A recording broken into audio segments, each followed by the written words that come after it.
주의 백성들 다 되게 허락하여 주소서. 예수님 이름으로 감사하며 기도합니다. 아멘.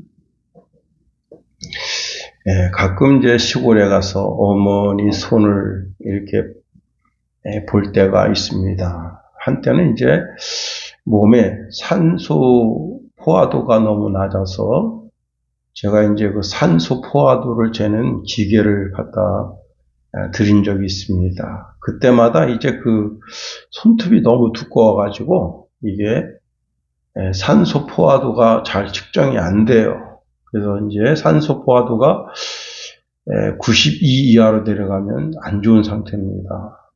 지금은 이제 굉장히 건강해지셨죠? 텃밭 일도 하시고 이렇게 경운기 타고 밭에 가서 또 이렇게 일도 하실 정도로 아주 상당히 건강해지셨지만은 그때 이제 산소 포화도를 이렇게 측정할 때마다 제가 그 손을 보는데 손이 참 다 망가졌어요. 그게 이제 오랜 세월 동안 그 밭일하시고 또 논일하시고 정말 여자 손으로서는 참 부끄러울 정도로 망가졌다. 그렇지만 사실 그 손이 가장 아름다운 손인 겁니다. 한나라 임금님이 이제 자기 그 왕자의 왕비 며느리를 드리는데 온 나라에다가 포고를 했습니다. 얼굴도 이뻐야 하지만 손이 이뻐야 된다. 그러니 왕자의 왕비가 될 사람은 이제 얼굴도 이뻐야 되지만 손도 이쁘게 잘 가꾸는 사람이어야 한다라는 포고를 내렸습니다. 이 말을 들은 이제 대신들이 자기 집에 가서 자기 딸의 손을 봅니다. 그리고 그때부터 손에다가 동동구름을 바르고 손을 열심히 가꿉니다. 그러는 가운데 이제 왕자가 이제 결혼할 시즌이 돼서 이제 그래도 장 안에 있는 사람들을 이제 위주로 그 손을 얼굴도 보고 손이 얼마나 이쁜가 하고 이제 보게 되는데 그 중에 한 처자가 손에 상처가 있습니다. 근데 그 상처가 아주 고약하게 여러 군데 있고 그 상처난 그 부분이 모습이 뚜렷이 보입니다. 그때 이제 왕자가 물었습니다. 아니 처자는 어떻게 돼서 그 손에 그렇게 상처가 생겼어 했더니 자기 집에 기르는 말이 있었는데 그 말이 그만 가시밭에 들어가다 나오면서 그 발에 가시가 찔린 겁니다. 그런데 그걸 빼주려고 하는데 옛날에 무슨 도구가 있겠어요? 그래서 그걸 자기가 빼려고 하다가 그만 그 가시에 자기가 찔렸다. 그래서 몸에 이렇게 손에 상처가 났다 했더니 그 왕자가 그 여인을 자기 아내로 맞이했다는 겁니다. 그러면서 이 왕자가 이렇게 말했다는 겁니다. 제일 고운 손은 봉사와 희생의 흔적이 있는 손이다. 모든 사람들이 손으로 기본적인 일을 하지요. 그러니까 손이 참 귀중한 겁니다. 쇼트 영상에 나온 건데 프랑스 기차역에서 나오는 한 남자가 앞에 큰 가방을 메고 있습니다. 그리고 이제 그 에펠탑 근처죠. 거기에 이제 쓰리꾼이 그렇게 많아요. 여자가 이렇게 자기 앞에 큰 가방을 이렇게 가지고 있는데 이 손이 하나가 이렇게 가 있는 그 손이 가짜 손입니다. 그 가방으로 딱 덮어요. 그리고 이쪽으로 해서 면도 칼로 가방을 찢어가지고 그 안에 있는 걸 훔치려고 하는데 이 남자가 그걸 알고 자기 손으로 가방을 감쌌습니다. 그리고는 이제 그 남자가 그 여자를 쳐다보면서 여기 소매치기 지나갑니다. 여기 소매치기 지나갑니다. 그렇게 크게 광고를 하는데 그 여자가 아랑곳하지 않고 전철 안으로 사라져 지나갑니다. 여러분, 세상에서 가장 아름다운 손, 자신의 주어진 일에 최선을 다하는 손이 아름답습니다. 제가 이제 고등학교 때 들었던 한 이야기가 생각납니다. 기도의 손이라는 이야기인데요. 1490년 듀러와 프란츠 나이슈타인이 아주 절친한 친구인데 둘 다 화가 지망생입니다. 그런데 둘 다 화가가 될 수 없어서 이제 듀러가 이제 화가 공부를 하는 기간 동안 프란츠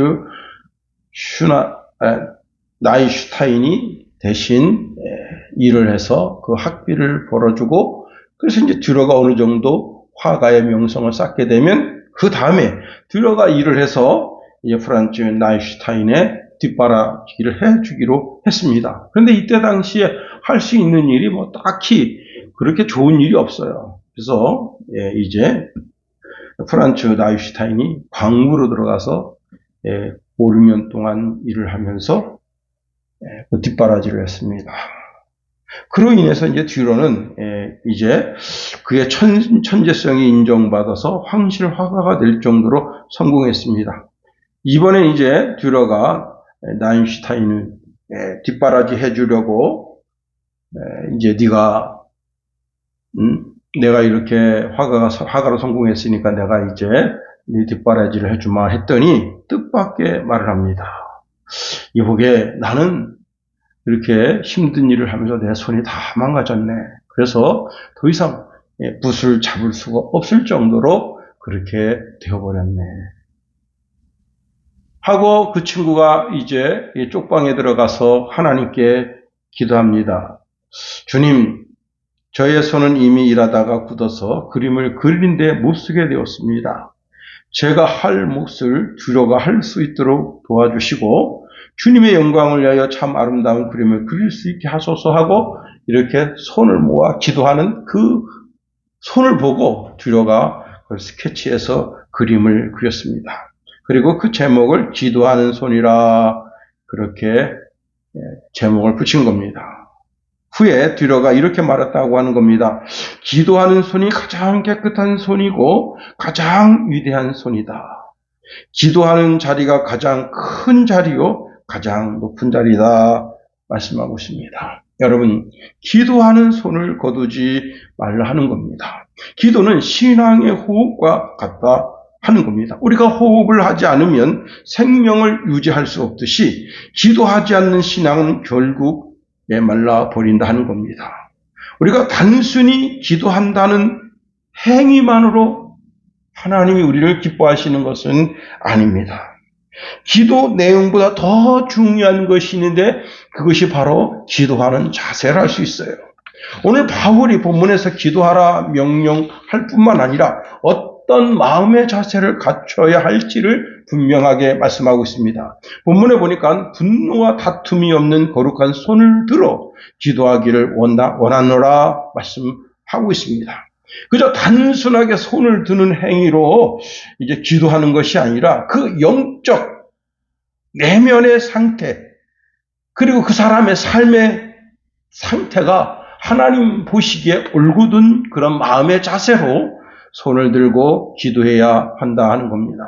우리가 오늘 본문에 있는 말씀을 통해서 한번 4가지로 한번 살펴보겠습니다. 첫 번째는요, 자, 오늘 본문에 이 기도하라는 이 말씀을 왜 바울이 주고 있는가 하는 겁니다.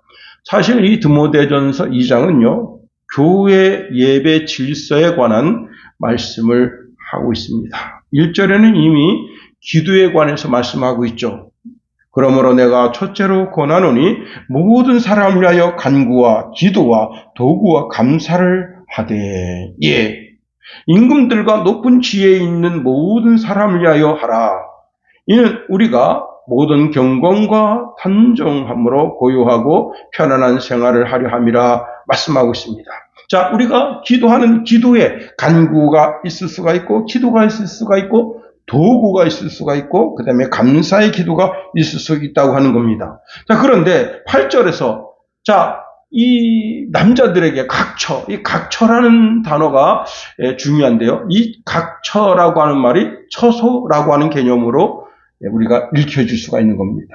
예, 기도하는 처소, 예배하는 처소. 거기에 이제 남자들이 대표 기도를 하게 될 때가 있습니다. 그 대표 기도할 때, 그럴 때 남자들이 그 기도하는 그 기도의 자세가 내적으로나 영적으로나 올곧은 마음의 상태를 가지고 있어야 한다는 겁니다. 그래서 본문에 분노와 다툼이 없이, 분노와 다툼이 없이 거룩한 손을 들어 기도하라 명령하고 있습니다.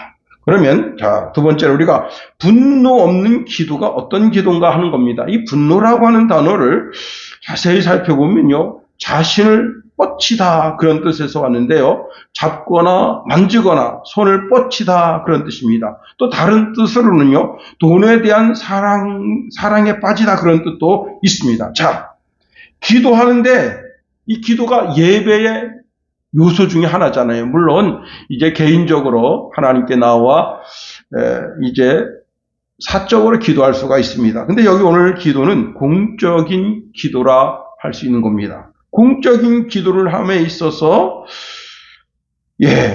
그 마음에 분노가 있다. 분노가 막 이글이글거린다. 그것은 기도하는 성도의 기본적인 자세가 아니라는 겁니다. 우리가 성도가 기도함에 있어서 기본적인 자세는 사랑과 용서의 분위기 안에서만 기도가 드려질 수 있다는 겁니다.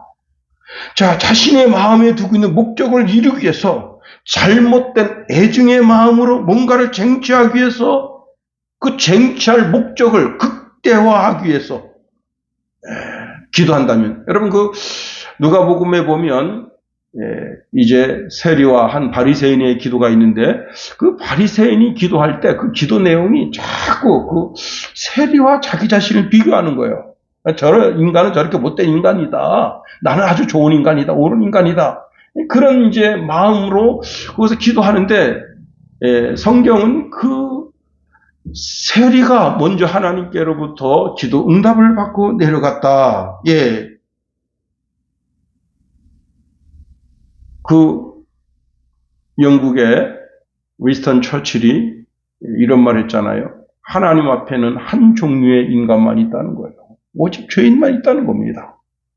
누가 누구를 비교하느냐가 하는 겁니다.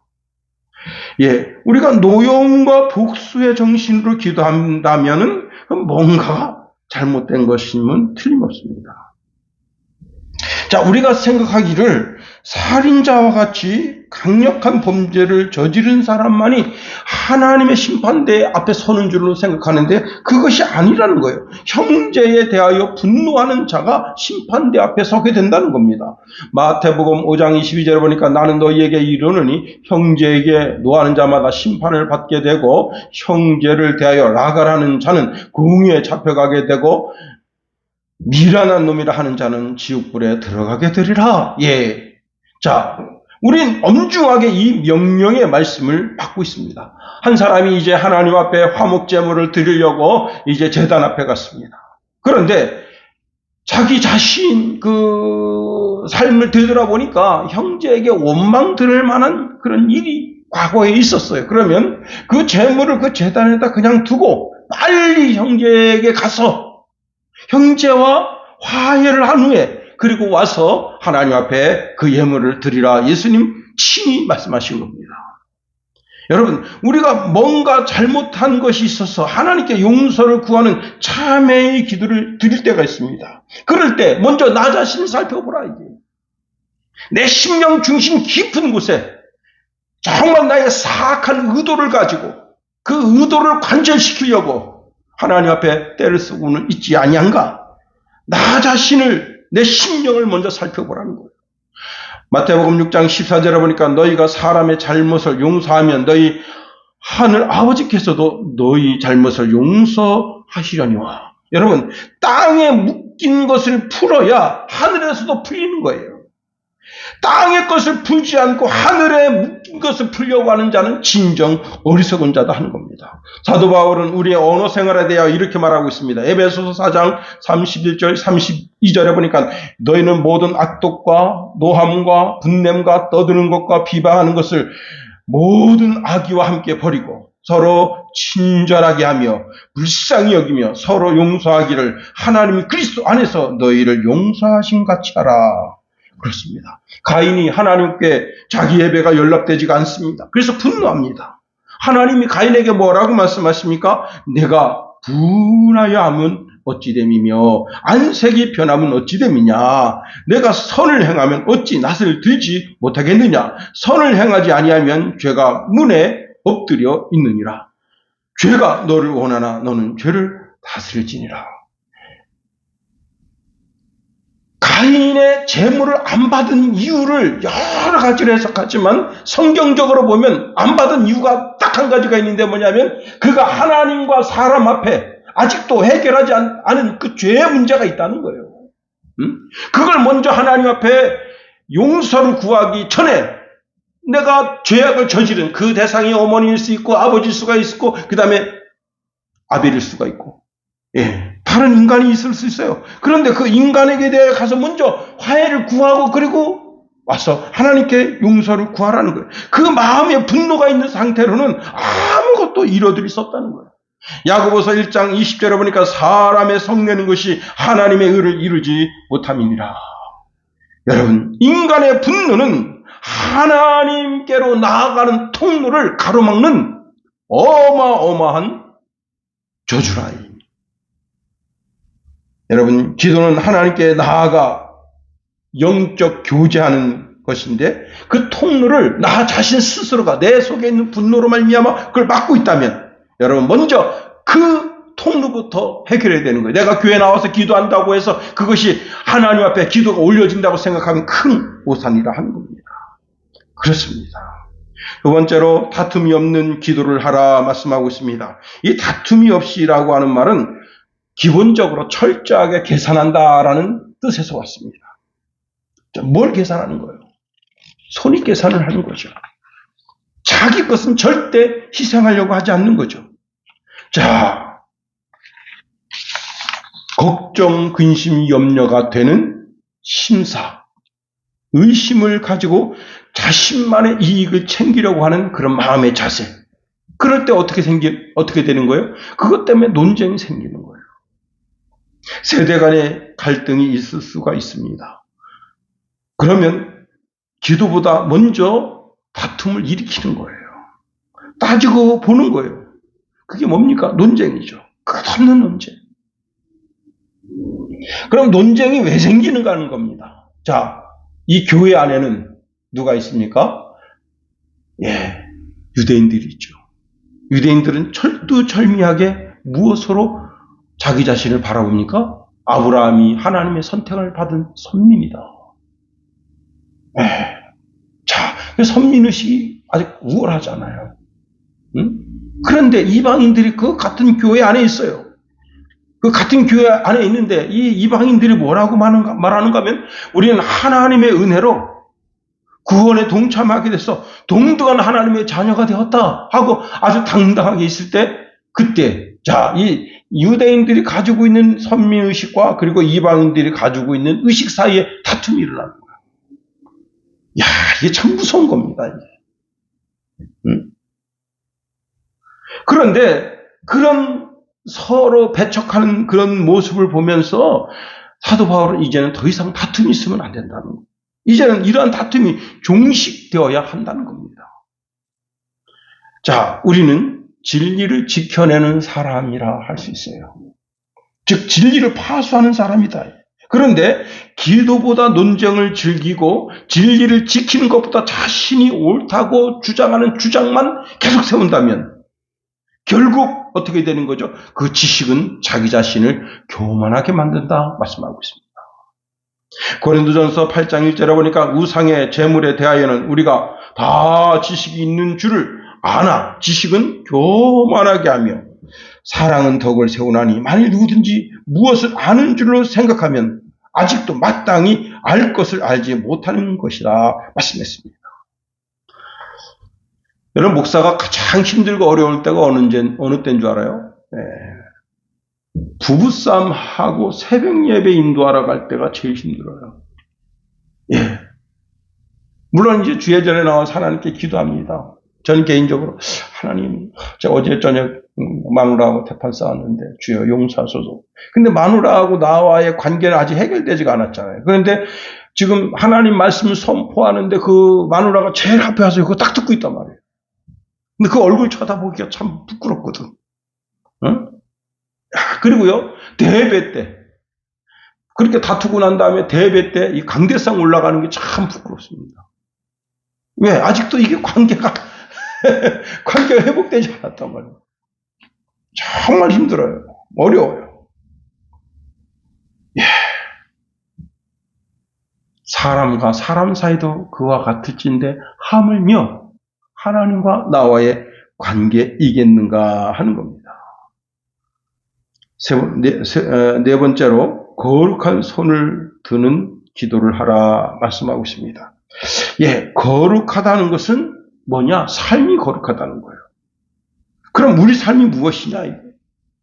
내 발로 갑니다. 어디든지 갈 수 있죠. 그죠? 예. 그리고 내 손으로 역사를 만들어냅니다. 여기서 거룩한 손이라고 하는 것은 여러분, 내 손으로 행한 모든 행동이 고결하고 깨끗하다라는 뜻입니다. 삶이 깨끗하다. 시편 24편 3절 4절에 보니까 여호와의 산에 오를 자가 누구며 그의 거룩한 곳에 설 자가 누구인가? 곧 손이 깨끗하며 마음이 청결하며 뜻을 허탄한 데 두지 아니하며 거짓 맹세하지 아니하는 자로라 말씀했습니다. 자, 손이 깨끗한 사람은 세상의 더러움이 그 삶에 묻어있지 않은 사람이라는 거예요. 자신의 삶에 더러움이 얼룩이 지지 않은 사람. 손이 깨끗하니까 여호와의 성전에 올라가서 하나님 이름을 부를 때 부끄러움이 없는 거예요. 하나님과 친교를 나눌 때 찬송 드림이 즐겁고 기도 드림이 즐겁고 말씀을 들음이 감사합니다. 그리고 거기 같이 온 이제 형제들, 그 형제들 또 그 아이들, 그 자녀들을 보면서 정다운 대화와 교제를 나누게 되는 겁니다. 이것이 정말 깨끗한 삶을 산, 거룩한 삶을 산 사람의 삶이라 말할 수 있습니다. 그렇습니다. 여러분, 소득에 불의한 것이 없는 사람, 하나님을 불쾌하게 만들지 않는 사람, 그 어떤 것으로도 죄악이 물들지 않은 깨끗한 손, 거룩한 손, 결백한 손을 하나님 앞에 내어놓는 것이죠. 혹시 세상 세파의 마음이 더럽고 죄악으로 물들었다면 하나님 앞에 나올 때 진정한 회개를 드린 사람, 야고보서 4장 8절에 보니까 하나님을 가까이 하라 그리하면 너희를 가까이 하시리라. 죄인들아 손을 깨끗이 하라. 두 마음을 품은 자들아 마음을 성결하게 하라 말씀하십니다. 자, 성경의 기도의 사람의 자세를 보면 일단 어떻게 기도하느냐? 우리 여러분 이제 다 의자가 있으니까 의자에 앉아서 기도하죠. 유대인들은 그렇게 기도하지 않아요.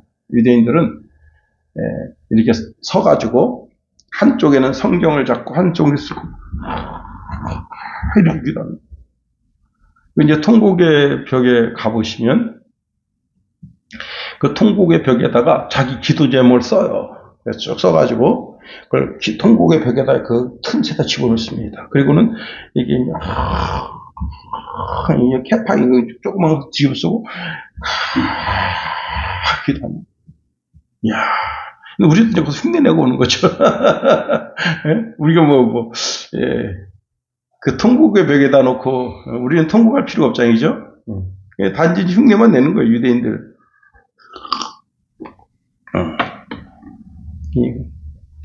한 10분, 20분 이렇게 하고, 왜냐하면 또 일정이 있으니까, 여러분, 그렇습니다. 거룩한 손이라고 하는 것은 삶이 정결한 사람, 깨끗한 사람, 혹 내가 삶 속에서 죄를 지어서 그 손이 부끄럽고, 손이 정말 오염되고 더러워졌다면 하나님 앞에 나왔어. 자기 자신의 그 죄를 고백하고 깨끗함을 얻고 그리고 하나님 보좌 앞에 나아가는 사람이라 말씀드릴 수가 있는 겁니다. 그렇습니다. 나의 내면에, 나의 신앙의 삶에 거룩이 나타나야만 하나님께서 내 기도를 들으시고 연락하신다 하는 겁니다. 영암 김홍조 박사님이신데요. 13살 때 이제 공부하러 공방에 갑니다. 근데 훈장님 아들이 예수를 믿었어요. 그래서 그 아들의 전도를 받고 예수를 믿고 그때부터 주일학교를 다닙니다. 자, 그런데 거기서 모세에 대한 이야기를 들었습니다. 야, 모세가 그 암울한, 그 우리 일제 치하 때 어떻습니까? 그래서 자기가 우리 대한민국을 해방시키는 모세가 이스라엘 백성들을 그 애굽에서 해방시켰던 것처럼 내가 이 대한민국 백성을 해방시키는 이 대한민국의 모세가 되어야겠다. 그가 이렇게 고백했다는 겁니다. 나는 커서 모세와 같이 민족을 살리고 큰 일을 하는 종이 되자. 그러면서 자기를 이렇게 자기한테 명령했대. 너는 모세 새끼다. 너는 모세 새끼다. 그러면서 이제 열심히 공부합니다. 그가 주의 종이 되고 싶어서 개성학교를 공급하고 선교 신학대학에서 이제 공부를 합니다. 그리고는 그때 당시에 이제 일본으로 수학여행을 가게 됐는데 수학여행을 가서 아주 신비로운 환상을 보고 불성령 세례를 받게 됐습니다. 그리고 열심히 공부합니다. 모세가 되고 싶어가지고. 그런데 너무 공부에 열심히 하다 보니까 어떻게 됐느냐. 폐렴에 걸린 거예요. 한 4, 5년 전인가 후배 목사님 딸내미가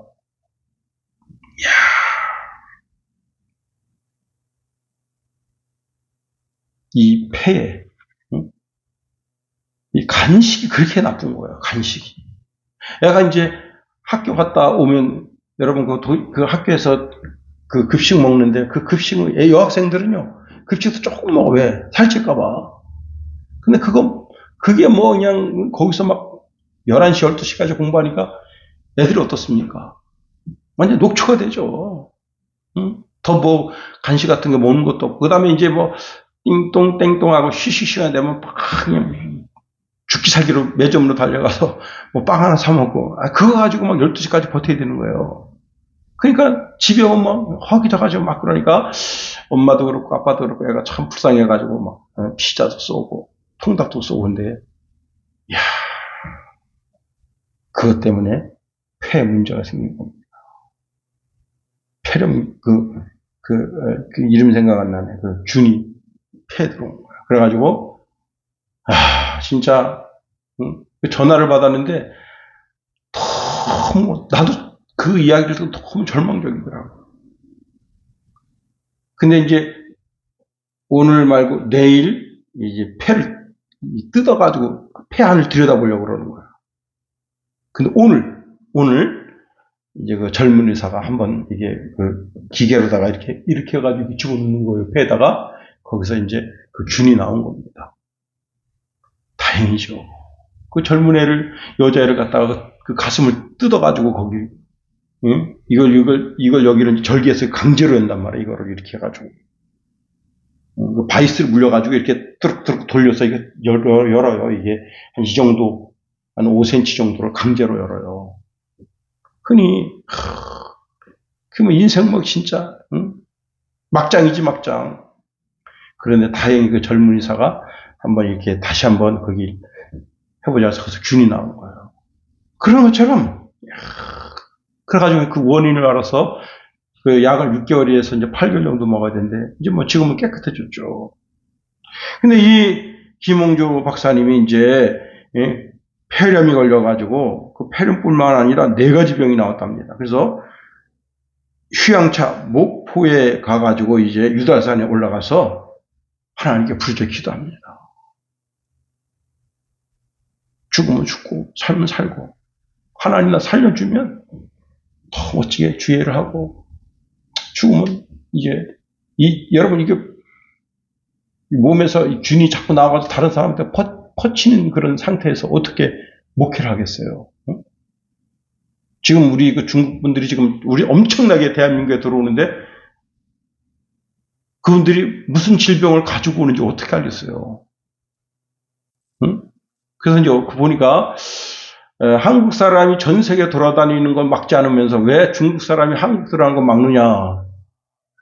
한국은 기본적으로 어릴 때부터 이 예방주사가 체계적으로 다 있기 때문에 웬만한 질병 다 이길 수 있어요. 응? 그리고 깨끗해. 나라가 깨끗하기 때문에 질병이 없어. 근데 중국은 그게 아니에요. 엄청 더러워요. 정말입니다. 여러분 이렇게 좀 이렇게 발전되어져 있는 도시를 가서 보니까 중국이 괜찮다는데 거기서 조금만 이제 중소도시 딱 가보세요. 와, 진짜 자기 집에서 싼 똥이 그냥 그 똥물이 그냥 줄줄 흘러내려와요. 도랑으로. 아휴. 근데 사람들이 다 아무렇지 않게 생각해. 내가 이런 건 진짜 대한민국 와서 뭘 보고 가냐 이거. 응? 여러분 진짜 말 못해요. 응? 아유, 약간 격리를 같습니다. 하여튼 그래서 거기서 이제 하나님 앞에 기도합니다. 그러니 여러분 유다산에서 기도할 때 자기가 과거에 자기가 지었던 죄를 하나님 앞에 회개하자는 죄가 있겠어요? 하나님 앞에 다 내어놓는 거죠. 그때 아주 신비로운 걸 체험하게 됩니다. 반석에서 샘물이 터져나오고 자기 몸이 거기에 잠기게 되는 신비로운 환상을 보게 되는데 그 순간 몸이 깨끗하게 되는 거예요. 날아갈 듯. 그리고는 그때부터 여러분 이제 자기 전생애를 하나님 앞에 드려서 성결신학대학교 초대 교장이 되고요. 18년 동안 일을 하고 40권의 책을 쓰고 3.1운동에 가담해서 4년 구형을 받고 1년 6개월 옥살이를 하게 됩니다. 그리고 전국을 돌아다니면서 이제 부흥사로서 복음의 역사를 이루고 여러분 하나님 앞에 거룩한 손을 들고 기도하는 즉 손을 들기까지 내가 주의 전에 나와 손을 들기까지 분노도 없고 정말 다툼도 없고 거룩한 손을 하나님 앞에 드리는 저와 여러분이 다 되기를 예수님의 이름으로 축원해 드립니다. 기도하겠습니다. 하나님 우리를 붙드시며 인도하소서.